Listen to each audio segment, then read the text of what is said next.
How's it going, everybody? This is DeanoGTO, and today we're looking at the Firefly VC, the Tier 6 Premium English Medium Tank, which has just been added to the game, and we're just going to be kind of discussing it and going over some stats and stuff like that there. And we're going to have like 2 bits of gameplay after this here. Both of them are going to be live, and they're going to give you a general idea of what you can expect from this vehicle. So, first thing I'm just going to mention here is this is actually a tank that was gifted to me by a subscriber, Homicidal P in World of Tanks, or Bash Shop Shop on YouTube. Nearly forgot there. Don't know how. But yeah, let's just do a quick comparison for this vehicle with some of its competitors using 17-pounder guns. Ignore the Loza for now. You will see why I have it there in a couple minutes. So, the Firefly VC, you may notice at the very start, has the highest firepower rating. And there's a good reason for that. It has a better rate of fire than normal Firefly, and it also has better accuracy than it, combined with a better overall turret traverse as well, which, if I'm honest, the turret traverse doesn't matter too much because, well, these vehicles are more sniper sort of vehicles, so it doesn't really matter too much that they have a fast turret traverse, because that's usually something you need for sort of like up close personal, like brawler sorts of mediums. So yeah, it doesn't really matter too much, but it's a nice wee bonus to have, I guess. So as you can see here, rate of fire on the VC is better than the normal Firefly. Bad boy, Jesus, what the hell happened to me there? That was weird.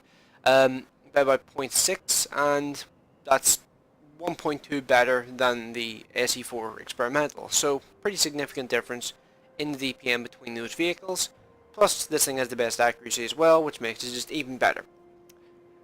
Now, one thing I'm just going to mention just here quickly when it comes to the SE4 experimental is you might be noticing it has the best aiming time with the worst accuracy, but the best gun depression.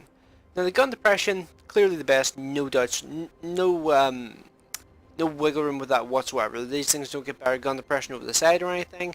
It's just 6 degrees gun depression pretty much all around, I think, except over the back. With this thing here, it actually does get 10 degrees of gun depression, but this thing has substantial weakness which the others do not have.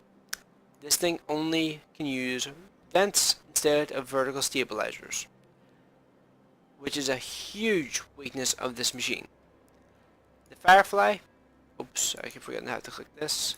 The Firefly and the Firefly VC can both use vertical stabilizer, which the SE4 experimental just can't.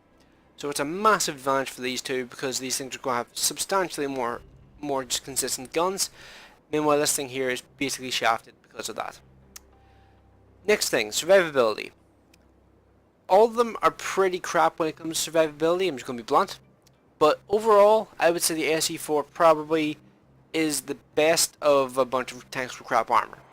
That's probably like the best way I can describe it. I will describe it. Don't know what the hell's wrong with me, I think it's the heat. I keep just pausing on my words.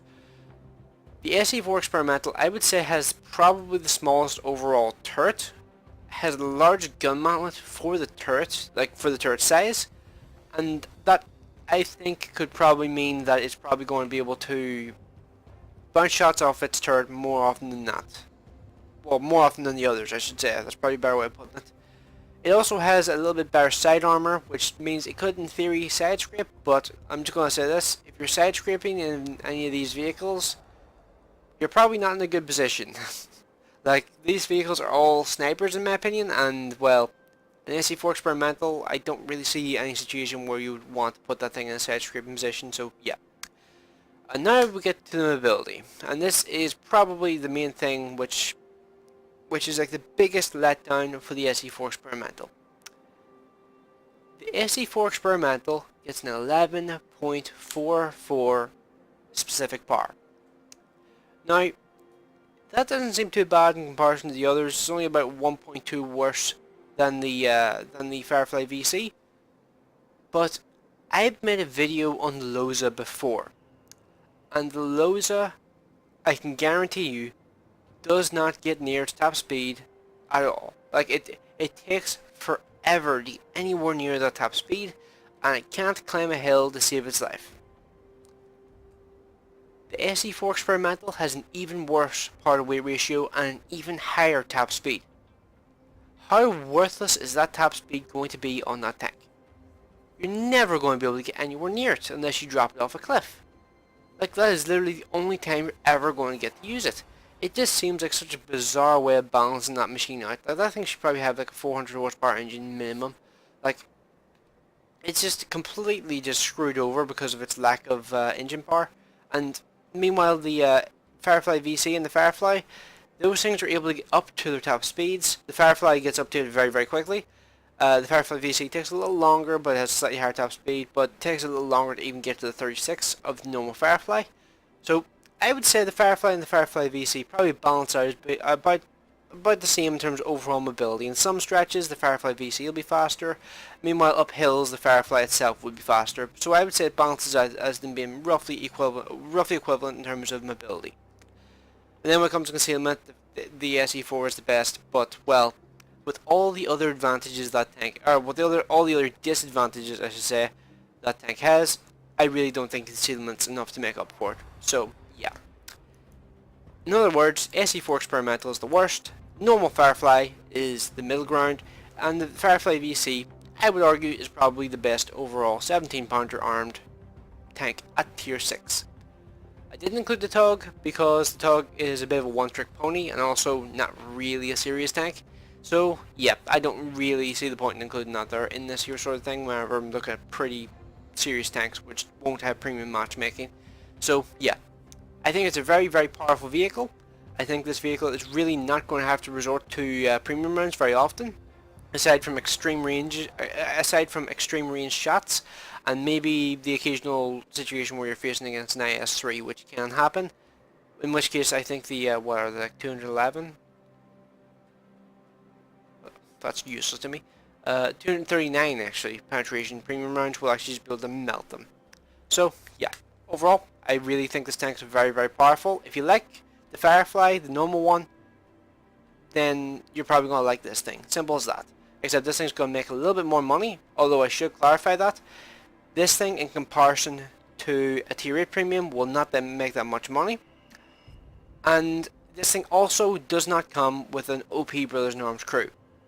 It comes with a 50% base skill crew. Like, it has nothing on it, it's just bog standard 50% crew.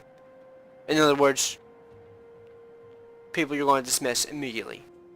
Like, there's no point in having them, if I'm honest. So, yeah. Pretty much that's really everything I really have to say. So, let's go on to the gameplay. Okay, so we're back with the gameplay now.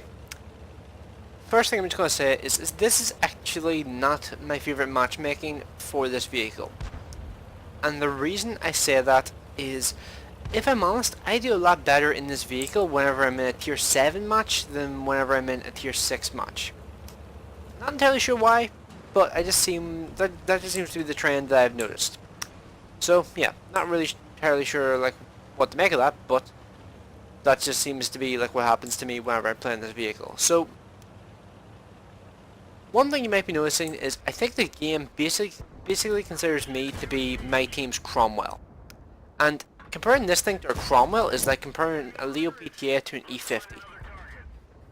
Like there's like no similarities between them. Like, one's absolutely paper armor, has decent gun depression, and is really, really quick. Meanwhile, the other one is pretty quick, has tons more armor, and has a very different sort of gun with AP standard rounds and stuff.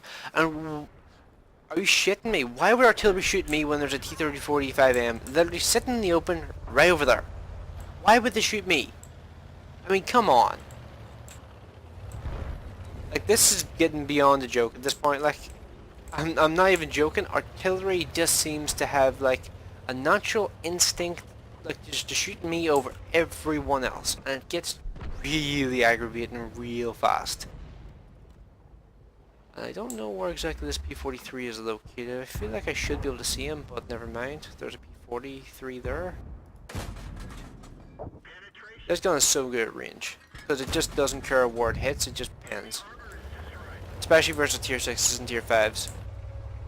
It's just a very, very, very powerful gun.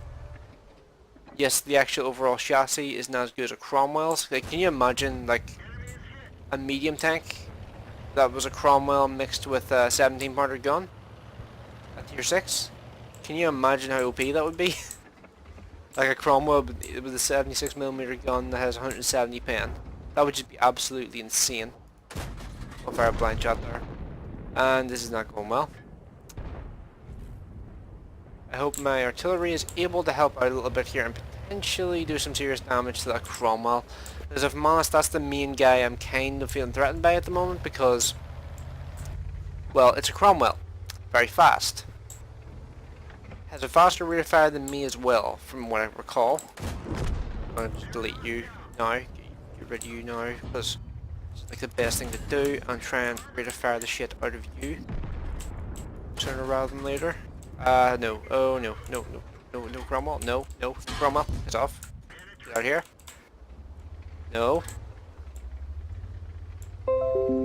Sorry, my goddamn Windows has decided to like pop up like an update notification. Hopefully that doesn't show on the recording. It does this every time I'm recording. I'm not even joking at this point. Like, hang on. As soon as this fight's over, I don't even know if there's anything else behind this. I don't even know if this guy has backup at this point because I just can't see the map. Got it.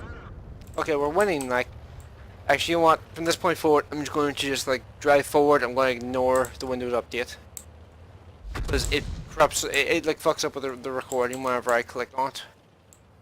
So there's something else around here. I don't know what though. It's the M4, I think. Question is where? Oh, there he is.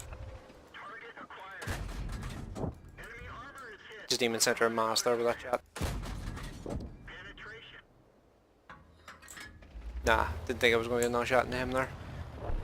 But nice. Did 1400 damage, not bad, nearly double my health. Like 1400 damage whenever you're thinking of like tier 10s, tier 9s, tier 10s and stuff like that there, that's not impressive in the slightest. But tier 6s, that's actually a pretty decent amount of damage to do. Oh, and we won. Nice. I'm not sure if I fired any blind shots in that game, I don't think I did. Oh, that's annoying. I really hope that doesn't show in the recording. I think it only records the window that I'm looking at. I don't think it's recording the Windows update, but I think you may have heard it whenever you heard the little audio cue. Right, so that was a third class mastery, kind of expected because, well, it was 1400 damage, but it was a tier 6 game. But literally, like, this exact same result is, like, that exact same position I was using it in this match. You can use exactly the same position in a tier 8 game and get exactly the same result, if not better, because there's more health pool. There's more of a health pool to go around. Like, this vehicle, probably the best thing about it is that it just doesn't care about the matchmaking. Like, the 171 penetration is just able to go through whatever the hell you need to go through, and if you by some miracle come across something which you can't pin with standard rounds, you do have the option of the premium, which is 239 pin. Jeez, even more than I thought it was. But yeah, like this tank, I just think if you're looking at a tier 6 medium tank premium, which is great at range and like just is able to put down a bunch of shots down the range, and is able to just kind of just gradually do damage over time and doesn't rely on just continuously moving around the map continuously, like the Cromwell does as an example, then this tank is pretty much perfect. Like this thing, the Cromwell, I actually like them both equally. Like the Cromwell is a very good vehicle because it's very quick, able to get around the map, able to scout if you need it to. This thing here is also great because it's just able, it just doesn't care about the matchmaking whatsoever. That's the, like, I've said it like 3 times now, but it's so true, and you need to be aware of that there. Like, there really aren't that many tanks in this game that really can say that. The only one I can really think of at like around this tier is the Panther. The Panther's another tank that just doesn't care about its matchmaking because it just has such like an incredibly high penetration gun. Now, the one problem with the Panther's gun is that it just has that. It has the disadvantage of like not having vertical stabilizers, which sucks, but in every other regard, that tank is very comparable to this one, just this thing has a lot less armor. So yeah, let me know what you guys think of the Firefly VC in the comment section below, and apologies for me not closing this little thing here if you can see it. as soon as I click on that there, it corrupts the recording. So I'm going to just kind of ignore it. So I just decided to ignore it. So yeah, let me know what you guys think in the comment section below, and thanks for watching. I will see you in the next one.